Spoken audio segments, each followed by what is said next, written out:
નમસ્કાર મિત્રો, એસકેસર ટેકનિકલ એકેડેમીમાં ફરીથી આપ સર્વ મિત્રોનું હાર્દિક સ્વાગત છે. યુજીવીસીએલ ઇલેક્ટ્રિકલ આસિસ્ટન્ટ પેપરના ભાગ 3માં આપણે હવે નવા પ્રશ્નો તરફ આગળ વધીશું. તો ચાલો શરૂ કરીએ પ્રશ્ન નંબર 41થી. પ્રશ્ન નંબર 41 કે નીચે દર્શાવેલ ચિહ્ન શું ચેતવણી દર્શાવે છે? તો તમે આકૃતિમાં જોઈ શકો છો કે ત્રિકોણાકાર સિમ્બોલ છે અને ત્રિકોણાકાર સિમ્બોલ એ સેફ્ટી સાઇનના અંદર વોર્નિંગ સાઇન દર્શાવે છે અને એના અંદર આગ લાગેલી છે, જેથી આના અંદર ઓપ્શન નંબર સી આગ લાગવાનું જોખમ એ આપણો સાચો જવાબ છે. નેક્સ્ટ પ્રશ્ન તરફ આપણે આગળ વધીશું.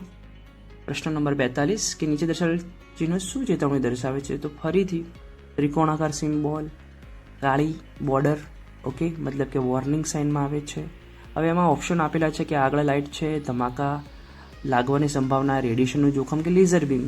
તો તમે બાજુમાં જોઈ શકો છો કે સિંગલ નાના પોઈન્ટમાંથી અલગ અલગ બીમ નીકળી રહ્યા છે, લેઝર બીમ. તો લેઝર બીમનું જોખમ દર્શાવી રહ્યું છે. તો આ સિમ્બોલ શું દર્શાવી રહ્યું છે? લેઝર બીમનું જોખમ. તો ઓપ્શન નંબર ડી એ આપણો સાચો જવાબ છે. પ્રશ્ન નંબર 43 તરફ આગળ વધીશું. નીચે દર્શાવેલ ચિહ્ન શું ચેતવણી દર્શાવે છે? તો તમે બાજુમાં જોઈ શકો છો કે ગોળ સિમ્બોલ, મતલબ કે ગોળ સિમ્બોલ હોય એમાં જે બોર્ડર એ લાલ કલરની હોય અને જો ક્રોસ એ રેડ હોય તો એ પ્રોહિબિશન સાઇન દર્શાવે છે, નિષેધાત્મક ચિહ્ન દર્શાવે છે. અને એમાં ડોલ અને આગ દેખાય છે. તો આમાં પાણીથી આગ ઓલવવી જોઈએ નહીં, પાણીથી આગ ઓલવશો નહીં, આવું દર્શાવે છે. કારણ કે કેવું હોય છે કે જનરલી જે ક્લાસ એ, બી, સી અને ડી અલગ અલગ પ્રકારની આગ હોય છે, તો જ્યારે ક્લાસ બી પ્રકારની આગ, જે પેટ્રોલ ડીઝલના કારણે જે આગ લાગે છે, એના અંદર જો તમે પાણીનો છંટકાવ કરો છો તો પાણી એ વિદ્યુતનું સુવાહક હોય છે. તેથી જો પાણી એ એના જો ઓઇલ ઉપર નાખવામાં આવે તો પાણી તરશે અને એ આગને વધારશે. ઓકે, તો આ રીતના આનો જવાબ આવશે આગ પાણીથી બુઝવશો ને, ઓપ્શન નંબર ડી. નેક્સ્ટ, નીચે દર્શાવેલ ટૂલનું નામ જણાવો. તો આના અંદર તમે ઓપ્શન જુઓ છો, બાજુમાં આપણે આકૃતિ જોઈ છે અને ઓપ્શનમાં છે હથોડો, મજબૂત છીણી, સપાટ છીણી કે ડ્રીલ. તો તમે ઓપ્શન નંબર ઉપરથી જોઈ શકો છો કે આનો જવાબ આવશે મજબૂત છીણી, ફર્મર ચીઝલ. બરાબર. બીજું કે જે સપાટ છીણી અને ફ્લેટ ચીઝલ હોય છે એમાં કેવું હોય છે કે હાથો બી હોય છે. બરાબર. ડ્રીલ મશીન કાણા પાડવા માટે હોય છે, હથોડું આપણે ટીપવા માટે હોય છે. ત્યારે ચીઝલ ફર્મરનો ઉપયોગ શું થાય છે? તો કે આપણે કોઈ બી લાકડા હોય, લાકડાને છોલવા માટે, લાકડા ઉપર ચોરસ કે લંબચોરસ આકાર પાડવા માટે, એ બધા માટે ઉપયોગ થાય છે. તો આના અંદર જવાબ બી મજબૂત છીણી એ સાચો આન્સર છે. એના નંબર પછી આવશે 45 નંબરનો પ્રશ્ન. નીચે દર્શાવેલ ટૂલનું નામ જણાવો. તો આકૃતિ પરથી આપણે બાજુના 4 ઓપ્શનના અંદરથી છે કે પિન્સર્સ, મજબૂત છીણી, સપાટ છીણી અને ડ્રીલ. તો આનો સાચો જવાબ આવશે પિન્સર્સ. આ બાજુમાં જે આપેલું છે પિન્સર્સ છે. પિન્સર્સનું કામ શું છે કે જે પણ દિવાલો ઉપર આડી ખીલી લાગેલી હોય, એ ખીલી તૂટી ગયેલી હોય, વળી ગયેલી હોય, તો એને ખેંચવા માટે આપણે જનરલી પિન્સરનો ઉપયોગ કરતા હોઈએ છીએ. જનરલી પરીક્ષાના અંદર આનો બીજો એક અલ્ટરનેટ પ્રશ્નમાં પૂછાય છે કે પિન્સરનો ઉપયોગ શું હોય છે? તેના અંદર જવાબના અંદર આવશે કે ખીલી હોય એને આપણે બહાર ખેંચવા માટે જનરલી ઉપયોગ કરતા હોઈએ છીએ. તો એ યાદ રાખો. પ્રશ્ન નંબર 46 બહુ જ મસ્ત પ્રશ્ન છે. નીચે દર્શાવેલ માઇક્રોમીટરનું લિસ્ટ કાઉન્ટ જો 0.01 mm હોય તો આકૃતિનો અભ્યાસ કરીને રીડિંગ જણાવો. હવે બાજુમાં એક માઇક્રોમીટર આપેલું છે અને એના અંદર તમે જોઈ શકો છો કે અલગ અલગ રીડિંગ આપેલા છે. તો આના 3 ભાગ પડે છે. સૌથી પહેલાં તો સ્લીવ રીડિંગ યા મેન રીડિંગ આપણે કહીએ, 0, 5, 10, 15 જે તમે આડી લાઇનમાં જોઈ શકો છો એ મેન રીડિંગ છે. બરાબર. જેનો જે રીડિંગ હોય છે 1 mm હોય છે. 0 અને 1 વચ્ચે 1 mm રીડિંગ હોય છે અને તમે ઉપરલી જુઓ છો, ઉપર જુઓ છો સબ રીડિંગ. બરાબર. એ સબ રીડિંગ જે છે એ 0 અને 1ની વચ્ચે છે, એટલે 0.5 mm રીડિંગ કહેવાશે. હવે આપણે અહીંયા આગળ જોઈ શકીએ છીએ જે પ્રશ્નમાં આપેલું છે કે 0થી લઈ અને 15 સુધી આપણે એના જે રીડિંગ્સ જોઈ શકીએ છીએ સ્લીવ રીડિંગના અંદર. તો 15 પહેલાં આપણે લોક કરી દઈએ. તો ચલો પહેલું સ્લીવ રીડિંગ કેટલું છે? 15 આપેલું છે. પછી સેકન્ડ સ્ટેપના અંદર જોઈશું તો કે સબ રીડિંગ કેટલું આપેલું છે? તો કે ઉપરના સબ રીડિંગમાં તમે જોશો તો 15થી જસ્ટ 1 એક ડિવિઝન વધારે આપેલું છે. તો એ ડિવિઝન કેટલાનું છે? 0.50 mm છે. તો 0.50 mm બરાબર. પ્લસ સ્ટેપ નંબર 3, તો એમાં આપણે ઊભા રીડિંગ જોવાના છે કે 0, 5, 10, 15 અને 20 જે આપેલા છે, જે વર્ટિકલ રીડિંગ આપેલા છે, એ આપણે ક્રોસ લાઇનના અંદર, આડી લાઇનના અંદર ક્યાં આગળ શું કહેવાય સિંક થાય છે? તો તમે જુઓ 10, પછી 11, 12 અને 13 જે આવે છે એની સાથે સેટ થાય છે. તો જે એ રીડિંગ જે રહ્યા ઊભા રીડિંગ રહે એ 0.01 mm ગુણાંકમાં હોય છે. એટલે થિમ્બલ રીડિંગના અંદર 13 ગુણ્યા 0.01 mm કરીશું એટલે 0.13 mm આવશે. તો હવે ટોટલ રીડિંગનું કેલ્ક્યુલેશન કરીએ આપણે એટલે 15 વત્તા 0.50 વત્તા 0.13 mm એટલે 15.63 mm થશે. તો આના અંદર જવાબ option number A, B, C અને D ના અંદર 15.63 ક્યાં છે? તો Cમાં છે. તો 15.63 રહ્યો એ આપણો સાચો જવાબ થશે. ચલો નવા પ્રશ્ન તરફ આપણે આગળ વધીએ. નીચે દર્શાવેલ વીજળીનો વપરાશ ઘટાડવા માટે મદદ કરે છે. તો આપણને ખબર છે અહીંયા આગળ કે LED બલ્બ છે એ જનરલી શાના માટે આપણે વાપરીએ છીએ? એનર્જી સેવિંગ માટે યુઝ કરતા હોઈએ છીએ. AC ઇલેક્ટ્રિક હીટર કે ઇલેક્ટ્રિકલ આયર્ન રહી એના કરતાં અહીંયા આગળ જવાબ B એ સાચો જવાબ છે. બહુ જ ઇઝી ક્વેશ્ચન છે. પ્રશ્ન નંબર 48માં પ્રશ્ન એવું કહે છે કે નીચેમાંથી કયું ડિવાઇસ ઇનપુટ ડિવાઇસ છે? તો option number A, B, C અને D મેં બાજુમાં આકૃતિ સાથે પણ તમને બતાવેલા છે. તો આપણને ખબર છે કે મોનિટર આઉટપુટ ડિવાઇસ છે, પ્રિન્ટર પણ આઉટપુટ છે, બરાબર છે, સ્પીકર પણ આઉટપુટ છે, કીબોર્ડ છે જેના અંદર આપણે ડેટા ઇનપુટ કરીએ છીએ, જેથી કીબોર્ડ એ આપણું શું છે? ઇનપુટ ડિવાઇસ છે. તો ઓપ્શન C એ આપણો સાચો જવાબ આવશે. પ્રશ્ન નંબર 49 નીચેનામાંથી કોઈ સ્ટોરેજ ડિવાઇસ છે? તો હાર્ડ ડિસ્ક, કીબોર્ડ, સ્પીકર કે પ્રિન્ટર. આપણે જાણીએ છીએ કે હાર્ડ ડિસ્કનો આપણે ઉપયોગ શાના માટે કરીએ છીએ? ડેટાને સ્ટોર કરવા માટે કરીએ છીએ. તો હાર્ડ ડિસ્ક રહ્યું એ આપણો સાચો જવાબ છે એ હાર્ડ ડિસ્ક. નવો પ્રશ્ન, નીચે દર્શાવેલ સિમ્બોલ જે ડિવાઇસનો છે તે ડિવાઇસ ખાલી જગ્યા છે, બરાબર. તો જનરલી જે આમાં ઓપ્શન આપેલા છે કંડક્ટર, સેમિકન્ડક્ટર, બરાબર, સુપર કંડક્ટર કે ઇન્સ્યુલેટર. તો જે બાજુમાં છે ડાયોડનો સિમ્બોલ આપેલો છે અને ડાયોડ છે એ સેમિકન્ડક્ટર ડિવાઇસ છે. તો આના અંદર જવાબ B સેમિકન્ડક્ટર એ સાચો જવાબ આવશે. પ્રશ્ન નંબર 51, 50 mm બરાબર કેટલા mm?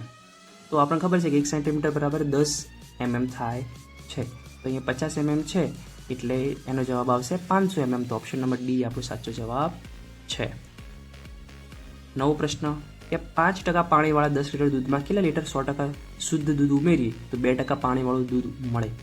તો આનું મેં કેલ્ક્યુલેશન સરસ રીતના બાજુમાં બતાવેલું છે કે 5% પાણીવાળામાં 10 લીટર દૂધ રહ્યું એ આપણે કેલ્ક્યુલેટ કરીશું એટલે શરૂઆતનું પાણી આપણને 0.5 લીટર મળી જાય, બરાબર. હવે આપણે શું કરવાનું છે? શરૂઆતનું પાણી પ્લસ આપણે એમને એવું કીધું છે કે 100% શુદ્ધ દૂધ રહ્યું એ કેટલું ઉમેરીએ એમાં 2% પાણીવાળું દૂધ આપણને મળે, બરાબર. તો નવા પાણીનું પ્રમાણ આપણે રહ્યું એ શરૂઆતનું પાણી વત્તા આપણે જે ઉમેરવાનું છે દૂધ એના સરેરાશ લઈશું એટલે 0.5 ભાગ્યા 10 વત્તા x બરાબર 2%, બરાબર. કારણ કે આપણે 2% વાળું પાણી જોઈએ છે, બરાબર. એનો આપણે જવાબ જોઈએ છે કે કેટલું લીટર આપણે પાણી જોઈએ છે. તો એનું આપણે કેલ્ક્યુલેશન કરીશું તો 0.5 બરાબર 0.02 ગુણ્યા 10 વત્તા x. છેલ્લે કેલ્ક્યુલેશન x કાઢીશું તો x બરાબર કેટલા મળશે આપણને? 15 લીટર મળશે. તો આનો સાચો જવાબ શું થશે? Option number B 15 litre. ચલો નવા પ્રશ્ન તરફ આગળ વધીએ. પ્રશ્ન નંબર 53, એક ક્રિકેટ બેટની વેચાણ કિંમત 1490 રૂપિયા છે. તો તેના પર 12% GST લાગે તો કુલ કેટલા રૂપિયા GST પેટે ચૂકવવા પડે? સીધી વસ્તુ છે કે 1490 ના 12% કેટલા થાય? તો કે 1490 ગુણ્યા 12 ભાગ્યા 100 કરીએ એટલે આપણને જવાબ મળશે 178.8 રૂપિયા. તો option number A, B, C અને D માં 178.8 એમાં છે, તેથી આપણો સાચો જવાબ આવશે A 178.8. નવો પ્રશ્ન છે કે 20 સેન્ટીમીટર પરિમિતિવાળા ચોરસનો વિસ્તાર કેટલો હોઈ શકે? તો સૌથી પહેલાં તો ચોરસની પરિમિતિ એટલે દરેક બાજુ આપણને ખબર છે કે ચોરસની ચારે બાજુ સરખી હોય, બરાબર.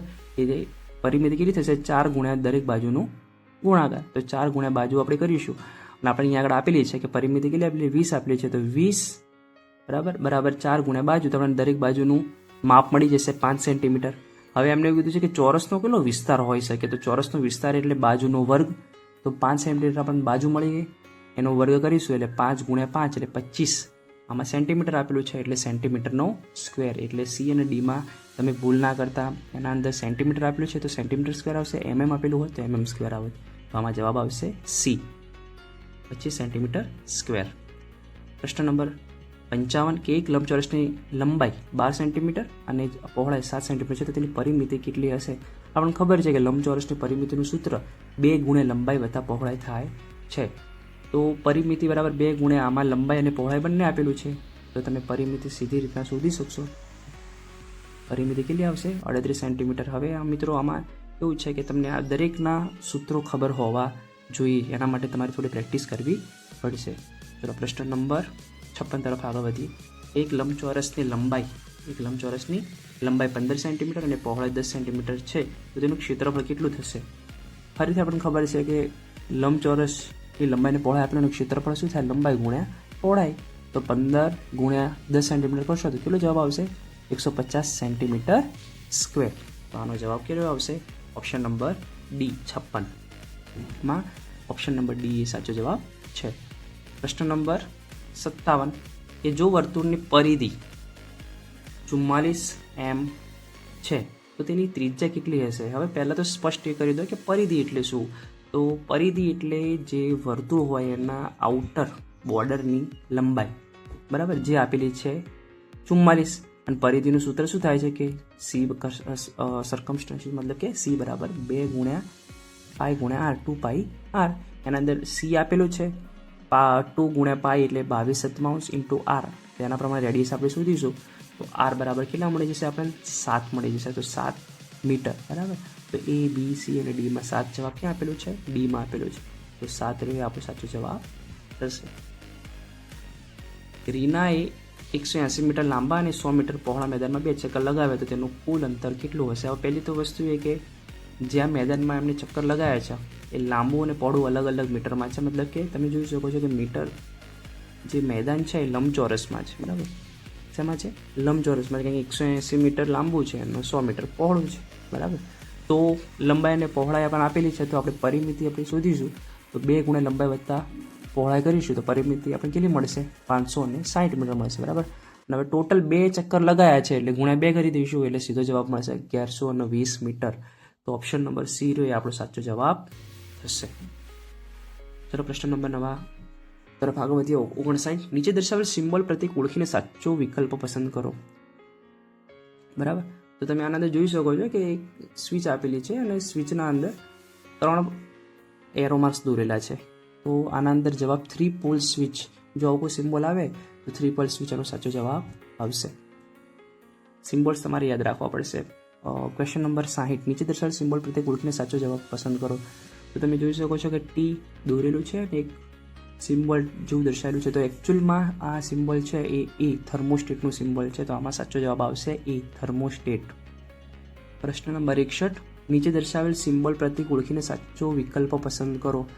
તો જે બાજુમાં જે ઓપ્શન આપેલું છે, આકૃતિ આપેલી છે, આના ઉપરથી option thermostat, reverse switch, T switch કે પુશ બટન.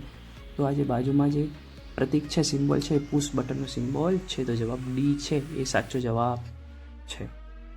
નવા પ્રશ્ન તરફ આગળ વધી. નીચે દર્શાવેલ સિમ્બોલ ઓળખીને સાચો વિકલ્પ પસંદ કરો. તો જે બાજુમાં જે સિમ્બોલ આપેલું છે એ સ્વિચ સાથે સોકેટનું છે, બરાબર. તો ઓપ્શન નંબર બી એ આપણો સાચો જવાબ છે, સ્વિચ સાથે સોકેટ. પછી નીચે દર્શાવેલ સિમ્બોલ ઓળખીને સાચો વિકલ્પ પસંદ કરો. તો બાજુમાં આવી રીતના એક પેટી દોરેલી છે અને આ રીતે ટપાલ જેવું છે, તો એ સ્ટાર્ટરનો સિમ્બોલ છે, બરાબર. પછી બીજા સ્ટાર ડેલ્ટા સ્ટાર્ટર જો આવે તો એ આ જે સિમ્બોલ છે આના અંદર સ્ટાર અને ડેલ્ટાનો સિમ્બોલ આવશે, તો એ સ્ટાર ડેલ્ટા સ્ટાર્ટર કહેવાશે. પણ જનરલી જો આ રીતનું બ્લેન્ક હશે તો આનો સિમ્બોલ જવાબ શું આવશે? સ્ટાર્ટર. તો 63માં જવાબ શું આવશે? C starter. એના પછી નીચે દર્શાવેલ સિમ્બોલ પ્રતીક ઓળખીને સાચો વિકલ્પ પસંદ કરો. તો જો આ રીતનો સિમ્બોલ આપેલો હોય તો આંખો બંધ કરી અને ફ્યુઝ લખી દેવાનું. ઓકે, સિમ્બોલ્સ ઘણા બધા સમથિંગ 200 થી 300 સિમ્બોલ છે જે તમારે લખી બનાવી અને યાદ રાખવા પડશે, અલગ અલગ સિમ્બોલ, બરાબર. તો એની પ્રેક્ટિસ કરી લેજો. પ્રશ્ન નંબર 65 નીચે દર્શાવેલ સિમ્બોલ પ્રતીક ઓળખીને સાચો વિકલ્પ પસંદ કરો. તો તમે જોઈ શકો છો કે ગ્રાઉન્ડના અંદર જી આપેલું છે, જી ફોર જનરેટર, એટલે ઓપ્શન 2 તો નેગેટિવ, બી અને ડી તો જતા જ રહે કારણ કે જનરેટર છે, બરાબર. હવે નીચે તમે જોઈ શકો છો કે અલ્ટરનેટનો સિમ્બોલ આપેલું છે. શેનો આપેલું છે? અલ્ટરનેટનો સિમ્બોલ આપેલો છે. મતલબ આ પ્રશ્નના અંદર જવાબ શું આવશે? એસી જનરેટર. શું જવાબ આવશે? એસી જનરેટર. ઓપ્શન નંબર એ સાચો જવાબ છે. 66 નીચે દર્શાવેલ સિમ્બોલ પ્રત્યેક ઓળખીને સાચો વિકલ્પ પસંદ કરો. તો આના અંદર તમે જોઈ શકો છો કે આમાં અલ્ટરનેટનો સિમ્બોલ નથી, અમે સ્ટ્રેટ સિમ્બોલ આપેલું છે, મતલબ કે ડીસી હશે, અને એમ આપેલું છે મતલબ કે ડીસી મોટર. તો ઓપ્શન નંબર ડી રહ્યો એ આપણો સાચો જવાબ છે. તમારે આવી રીતના ઓળખ કરવી પડશે. નવા પ્રશ્ન તરફ આગળ વધીએ. 67 નંબરનો પ્રશ્ન. 67 નંબરના પ્રશ્નમાં શું કીધું છે? નીચે દર્શાવેલ સિમ્બોલ પ્રત્યેક ઓળખીને સાચો વિકલ્પ પસંદ કરો. તો તમે બાજુમાં જોઈ શકો છો કે રાઉન્ડ છે, સિંગલ ફેજ દર્શાવેલું છે ને એમ લખેલું છે. આના અંદર તમે જોઈ શકો છો કે ઓપ્શન નંબર એસી મોટર, એસી સિરીઝ મોટર, સિંક્રોનસ મોટર કે સિંગલ ફેજ રિપલ્ઝન મોટર. બરાબર.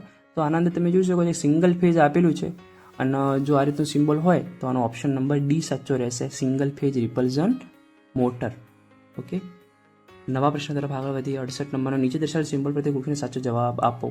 હવે વર્તુળ આપેલું છે અને એમ અને એસ આપેલું છે. તો આના અંદર option number A AC motor, B AC series motor, C synchronous motor કે D single phase repulsion motor. તો સિંક્રોનસ મોટર સી એનો સાચો જવાબ છે. નેક્સ્ટ પ્રશ્ન તરફ આગળ વધીએ કે નીચે દર્શાવેલ સિમ્બોલ ઓળખીને સાચો વિકલ્પ પસંદ કરો. તો 3 રાઉન્ડ આપેલા છે અને એકબીજા ઉપર ઓવરલેપ થતા હોય છે. તો આનો 3 અલગ અલગ વાઇન્ડિંગ સાથેનું ટ્રાન્સફોર્મર એ સાચો જવાબ છે. તો 69નો સાચો જવાબ શું છે? એ. પ્રશ્ન નંબર 70 છેલ્લો પ્રશ્ન. નીચે દર્શાવેલ સિમ્બોલ પ્રત્યેક ઓળખીને સાચો વિકલ્પ પસંદ કરો. તો તમે બાજુમાં જોઈ શકો છો કે 3 ફેઝ મતલબ કે શું કહેવાય અલ્ટરનેટનું સિમ્બોલ દોરેલું છે, એમ દોરેલું છે. તો આના અંદર 3 phase generator, 3 phase induction motor, DC generator કે ડીસી મોટર. તો આના અંદર option number B 3 phase induction motor એ સાચો જવાબ છે. તો આ હતા અમારા 41 થી 70 પ્રશ્નો. ભાગ નંબર 4માં હવે આપણે છેલ્લા 71 થી 100 પ્રશ્નો રહ્યા એ જોઈશું અને આપણી ઇલેક્ટ્રિકલ આસિસ્ટન્ટ યુજીવીસીએલની ટેસ્ટ સિરીઝનું સમાપન કરીશું.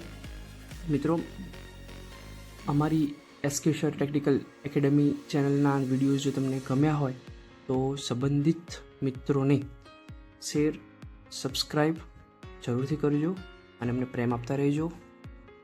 આભાર.